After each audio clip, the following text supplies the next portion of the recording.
ಗಂತೋರಿಸಿ ಅತ್ಯಾಚಾರ ನಡೆಸಿದ್ರ ಪ್ರಜ್ವಲ್. ಎಸ್ಐಟಿ ಮೂರನೇ ಚಾರ್ಜ್ ಶೀಟ್ನಲ್ಲಿ ಕ್ರೌರ್ಯ ರಿವೀಲ್. ಕೋರ್ಟ್ಗೆ ದೋಷಾರೋಪ ಪಟ್ಟಿ ಸಲ್ಲಿಕೆ.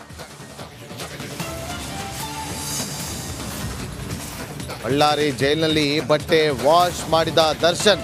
ಪೊರಕೆ ಹಿಡಿದು ಕಸ ಗುಡಿಸಿದ ಪೊರಕಿ. ಇತ್ತ ರಾಜಾತಿಥ್ಯ ಕೊಟ್ಟಿದ್ದ ಅಧಿಕಾರಿಗಳ ವರ್ಗಾವಣೆ.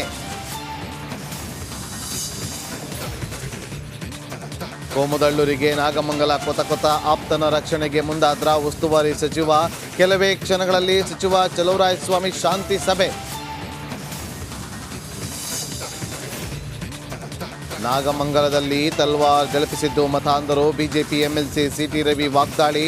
ಬಿಜೆಪಿ ಸತ್ಯ ಶೋಧನಾ ಸಮಿತಿ ಮಾಡ್ಲಿ ಬಿಡಿ. ಗೃಹ ಸಚಿವ ಪರಮೇಶ್ವರ್.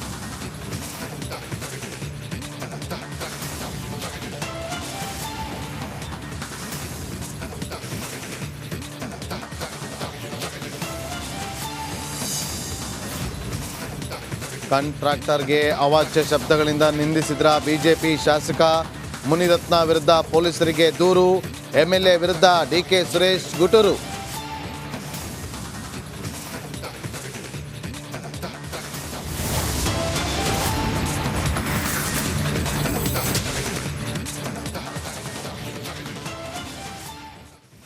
ನಮಸ್ಕಾರ, ನೀವು ನೋಡ್ತಾ ಇದ್ದೀರಾ ರಿಪಬ್ಲಿಕ್ ಕನ್ನಡ.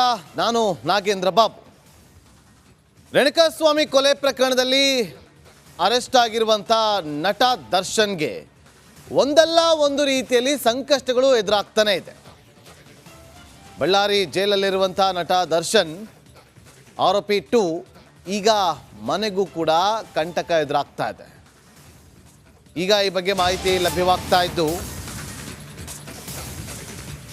ಮನೆಗೂ ಕಂಟಕ ಬಂತ ಅನ್ನೋ ಪ್ರಶ್ನೆ ಉದ್ಭವ ಆಗ್ತಾ ಇದೆ. ರಾಜಕಾಲುವೆ ಒತ್ತುವರಿ ಮಾಡಿದ್ರ ನಟ ದರ್ಶನ್. ರಾಜಕಾಲುವೆ ಮೇಲೇ ಮನೆಯನ್ನ ಕಟ್ಟಿಸಿದ್ರ ದರ್ಶನ್. ಹಾಗಾಗಿ ಈಗ ಬಿಬಿಎಂಪಿ ಕಾನೂನು ಹೋರಾಟಕ್ಕೆ ಮುಂದಾಗಿದೆ ಅನ್ನೋ ಮಾಹಿತಿ. ಬೆಂಗಳೂರಿನ ಐಡಿಯಲ್ ಹೋಮ್ಸ್ನಲ್ಲಿರುವಂಥ ದರ್ಶನ್ ಅವರ ಮನೆ. ಮತ್ತೊಂದು ಬ್ರೇಕಿಂಗ್ ಅಪ್ಡೇಟ್ ಲಭ್ಯವಾಗ್ತಾ ಇದೆ. ನಾವು ಚೆಕ್ ಮಾಡೋದಕ್ಕೆ ಹೋದಾಗ DC ನೋಟಿಸನ್ನು ಕೊಟ್ಟಿದ್ದು, ಜಿಲ್ಲಾಧಿಕಾರಿಗಳು ಈ ಬಗ್ಗೆ ಕ್ರಮವನ್ನು ತೆಗೆದುಕೊಳ್ತಾರೆ ಅಂತ ಬಿಬಿಎಂಪಿ ಮುಖ್ಯ ಆಯುಕ್ತ ತುಷಾರ್ ಗಿರಿನಾಥ್ ಅವರು ಹೇಳಿಕೆಯನ್ನು ಕೊಟ್ಟಿದ್ದಾರೆ. ಜಿಲ್ಲಾಧಿಕಾರಿಗಳ ತನಿಖೆಗೆ ಬಿಬಿಎಂಪಿ ಸಹಕಾರ ಕೊಡುತ್ತೆ ಅಂತೇಳಿ ರಿಪಬ್ಲಿಕ್ ಕನ್ನಡಕ್ಕೆ ತುಷಾರ್ ಗಿರಿನಾಥ್ ಅವರು ಹೇಳಿಕೆಯನ್ನು ಕೊಟ್ಟಿದ್ದಾರೆ. 2016ರಲ್ಲಿ ರಾಜಕಾಲುವೆ ಒತ್ತುವರಿ ತೆರವಿಗೆ ಸರ್ಕಾರ ಸೂಚನೆ ಕೊಟ್ಟಿತ್ತು. ಆ ಸಂದರ್ಭದಲ್ಲಿ ನಟ ದರ್ಶನ್